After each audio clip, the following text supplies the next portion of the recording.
Indian industry has seen a lot of changes in the last decade.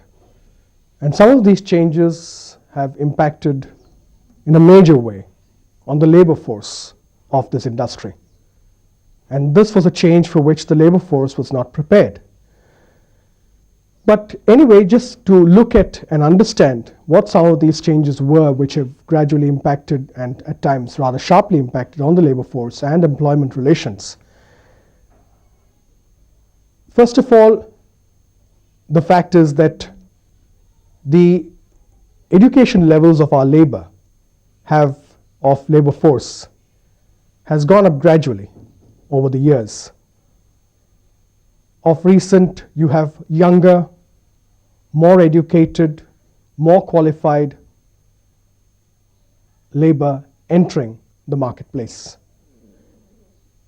Alongside, post 1991-92 onwards, after liberalization began, Indian industry had to face competition from industry abroad and work on issues of how to become more competitive. As always, initially, possibly Indian industry's first reaction was to think of labor cost reductions, how to reduce the cost of labor. But it soon became very aware, and this particularly so possibly after 95, 96, that labor cost was really not the major factor that would make them competitive. Because Indian industry, labor costs have not been particularly high. What was high were costs, or what we would particularly refer to as manufacturing costs, operating costs. These costs were never seriously attended to by Indian industry. These costs were in many ways hidden costs because of operating in a seller's market. They had their way, they could sell what they wanted, they could sell which quality they wanted. There was really no worry about manufacturing or operating costs. These costs, Indian industry has begun to look at much more seriously today. But in the process, related to these costs are also of how you work and function on the shop floor, how you manage your industry processes, your production processes, things which neither management to junior management, supervisory level management, or workers had ever looked at seriously, and unions had hardly ever been educated about it. And when these costs and issues relating around them became the center of attention, it involved changing work practices. It involved issues of remanning. It involved issues of shifting people from one shift to another shift. It involved shifting people from one part of an operation to another operation. It involved making people amenable to multi-skilling and to accept multi-skilling, something which they had never traditionally done or accepted. All these became major issues of impact on the labor force. What the public outside, or what most of us as lay people see or are aware of, are only issues of downsizing or the exit of people, the insistence of reducing the numbers, but that is only a part of the whole process. A much greater process has taken place within shop floors.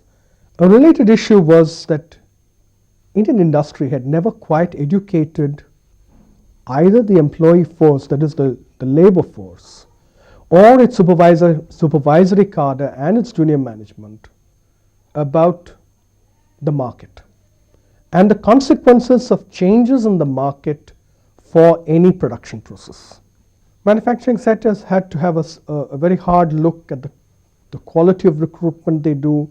Why are they doing recruitment? Is there really work required on the shop floor? These issues took the labor force by surprise because they'd got used to easy entry into industry earlier. And today, with downsizing, much more careful selection and recruitment of people into the workforce, there's been a clear slowdown. And for much of the labor force, those who are coming onto the labor force, this has been a bit of a shock, that employment is not easily available. To take an example, there is a factory which I got to know fairly closely, an industrial unit in North UP, located near the Nepal border in the Bareilly area. This factory produces polyester film. Polyester film, which is used for various kinds of uses, from audiovisual tapes to X-ray films to food packaging. In the 90s, particularly towards the mid-90s, this firm was able to get and acquire an export market. And much of the produce, about 40%, I'm told, was exported to Western countries, including countries like Germany, United States, and also a part, I'm told, to Asia, South Asia. Now, one of the things the workers had never been educated about was as to how important and how uncompromising the rigor had to be about the quality of what was made. This took a lot of time being put across to employees to make them aware that quality was not just an issue of an inspector standing at one end of the line and checking quality, or the laboratory technician checking the quality in samples taken from the shop, but that employees down on the shop floor had to be ruthlessly rigorous about quality and making sure that dust particles, that any kind of foreign item matter did not get into the polyester film, because this immediately would lead to extensive rejects at the landed site abroad, and which would finish the entire stock and have that stock sent back to the company. Now, this also meant that workers had to be educated, workers had to be retrained, and workers, essentially the issue was of tackling mindsets of workers, and also of supervisory cadre, and even of junior management, who probably had never thought about such issues before. Another kind of issue which also began to affect workers was that the induction of new levels of technology. And that this induction of new levels of technology took place at a fairly faster pace than they had ever witnessed in the decades before. Invariably earlier, technology induction and changes had been a kind of matter of discussion between maybe unions and management, and often delayed, procrastinations would take place. But this time they found that that if they wanted to retain their jobs, if they wanted the organizations they were working in to stay competitive, they had to accept new technologies. Another factor which has affected the employment scene, which has affected our labor force in this country, has been the clear decline in employment in the manufacturing sector. Another set of changes that have affected workers is that organizations have desired much greater flexibility from their employees. Flexibility in the kind of production processes that exist, in having much quicker, shorter downtime when changes have to take place in production processes, much quicker, shorter downtime for maintenance. All this requires far greater speed from the workers and from the supervisory cadre as well as junior management cadre. It also requires the junior management plan the work much better, explain things to the supervisors as well as the workers. These are things which have taken our workforce again by surprise in many cases, because these were not the kind of work practices they were used to.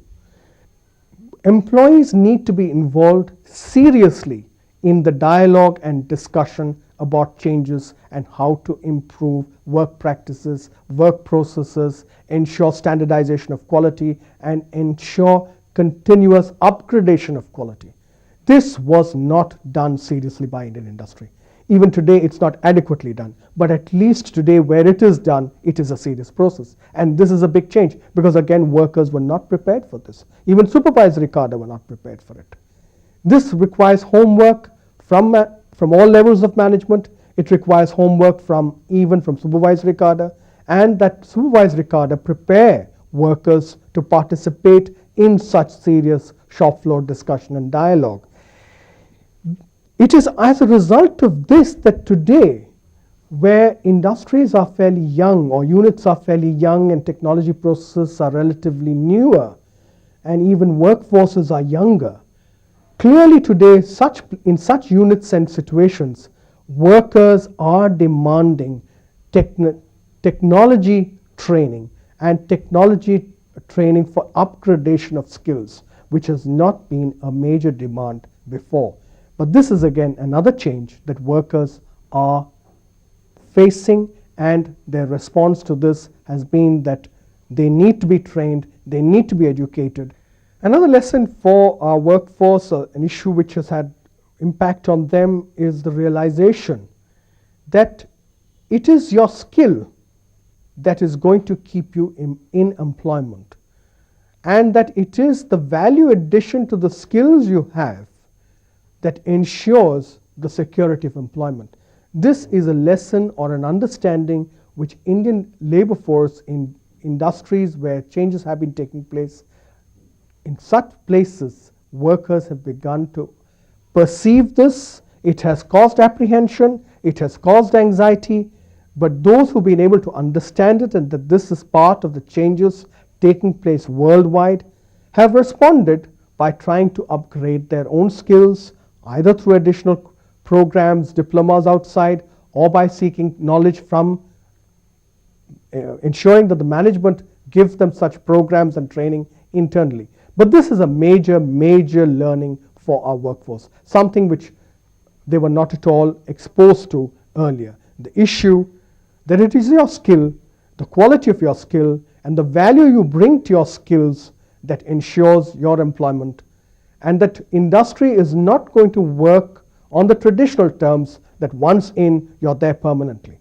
Another part of this change has been that workers today are increasingly becoming ambitious of moving up from worker ranks into supervisory ranks and into managerial ranks. A question that is often asked is that, is there a nexus or a relationship between the quality of work, the quality of output, and the protection of employment or protection available to employment of a labor force? To my mind, there's a clear relationship. I will give you two kinds of examples. Let us take one example which all of us are very well aware of. The Ambassador car. The Ambassador car is a very sturdy car. But in terms of technology and technological advancement in automobile technology, it's a car which over 30 years and 40 years, 50 years has remained unchanged. While it may have met the kind of requirements of the Indian market, Indian road conditions, as competitors entered the market, gradually the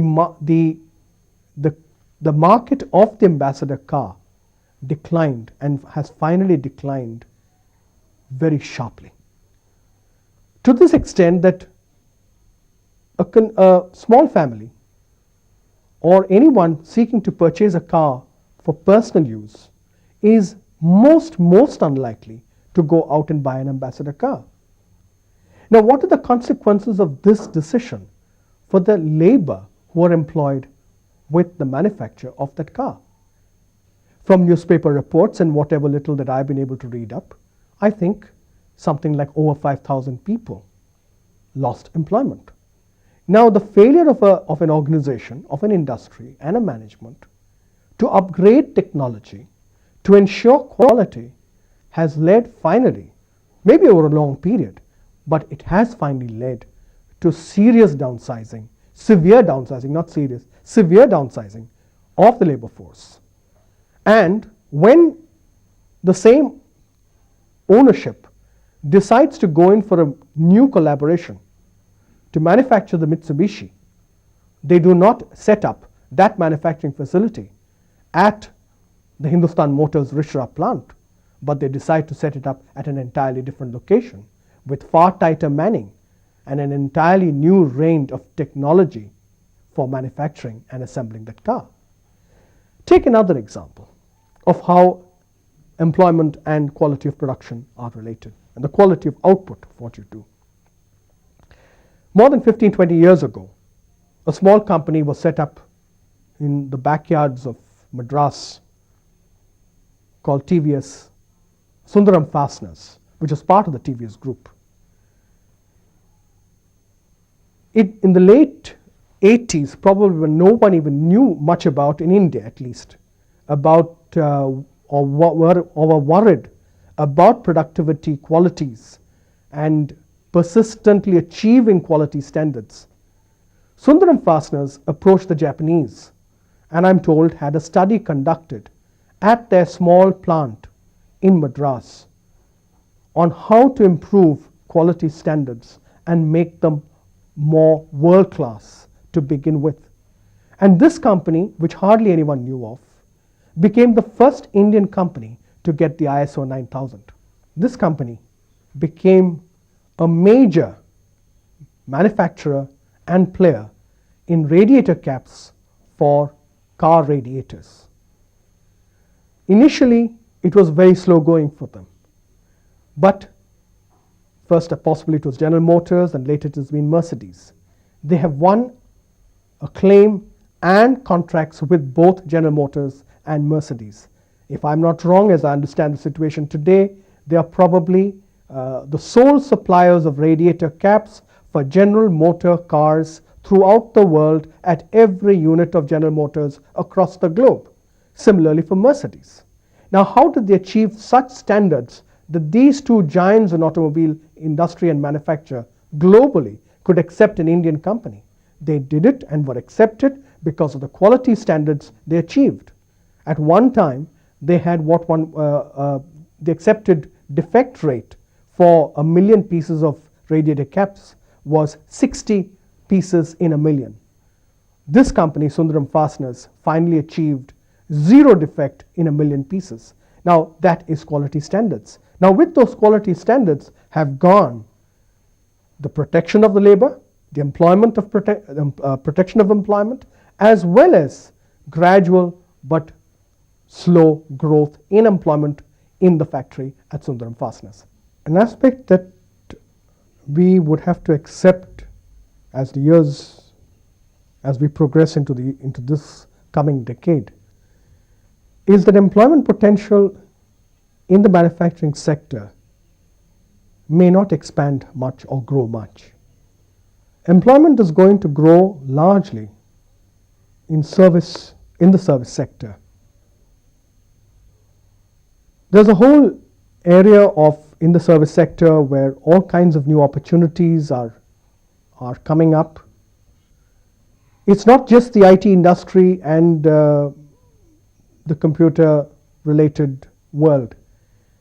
There are a whole host of services which are coming up, which are happening. It's happening in a small way. But possibly one of the drawbacks is that those who come onto the labor market are not being educated in terms of the kind of opportunities they need to look for. Possibly as a nation, at the larger level of the economy, we are still preoccupied or fixed with the notion that employment means having a job in a factory or having a job in an office, and that to 9 to 5. I think what we need to educate ourselves about is that a job is not necessarily 9 to 5. A job can be a place where I work 4 hours and then come back maybe later and take up another 4 hours after a 4-hour break. Or maybe I work at one place for 4 hours and may work somewhere else for 4 hours. This kind of flexibility needs to enter our frameworks and thinking about jobs. That's one part of it.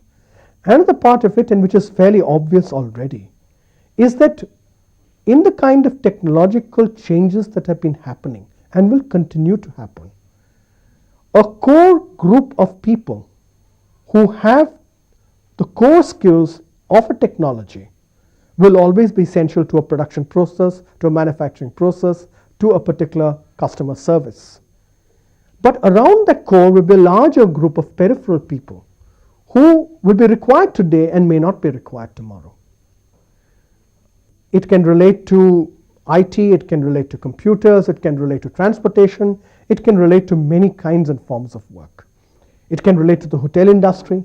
But the fact of the matter is that always now, or this is more likely to be the pattern, that there'll be a certain area of work at the core where skills are required, and a certain number of people will have those core skills and will stay in that employment for a longer period of time, whereas around them will be a periphery of people who may be larger in number and who will be employed for shorter phases of time. So what this larger number of people need to prepare themselves for and this is not just at labor force level in terms of workers, but even at level of management and junior management, they need to prepare themselves for upgrading their knowledge, acquiring new skills, so that they are available to work in a new area of work 5 years down the line, 10 years down the line. This may seem harsh, but this is the way work is shaping, and this is something which is not going to easily reverse or change. The pace of it may slow down to some extent as the years go by, but that is a matter of debate, and that is something we need to see. So, in a sense, our whole definition of what is secure in an employment, that will have to change. And maybe along with it, we'll also have to change how we write law to protect employment and how we manage people to create security. Security is created also by the way in which people are handled and treated.